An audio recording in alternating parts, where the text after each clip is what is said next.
Hello বন্ধুরা, তোমাদের আজকে একটা জিনিস দেখাবো। সেটা হচ্ছে মাটির চুলাতে বেগুন পোড়া।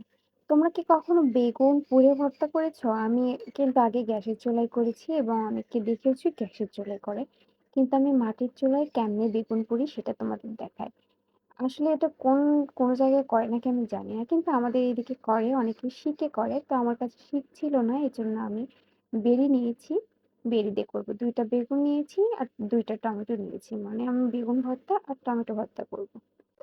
এখানে আমি চুলার উপর থেকে পাতিল ২ টা নামিয়ে নিয়েছি। তারপর বেরিতে আমি ২ টা বেগুন ফুঁড়ে দিয়েছি। তারপরে আমি আবার পাতিলে টা তুলে দিলাম। তো এই তো দেখো এখানে জালটা নিভে গেছে এটা তুলে দিতে লেগে। কারণ জাল যদি জ্বলে তাহলে আমার হাতে আঁচ লেগে যাবে। এজন্য আমি জালটা নিভিয়ে দিয়েছিলাম।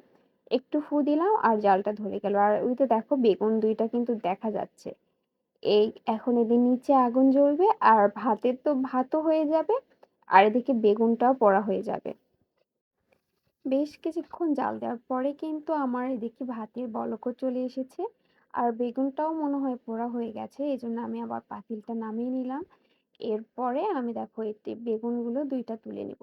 দেখো কত সুন্দর করে উপরকার গাটা পুড়ে গেছে। এটা খালি জাস্ট ছিলে নেওয়া। এরপরে কিন্তু ভর্তা করলে এরকম পোড়া বেগুনের ভর্তা কিন্তু সবচেয়ে বেশি মজা লাগে। তো আমি এদিকে জাল তুলতেছিল আবার আমি পাতিলটা তুলে দিলাম চুলার উপর।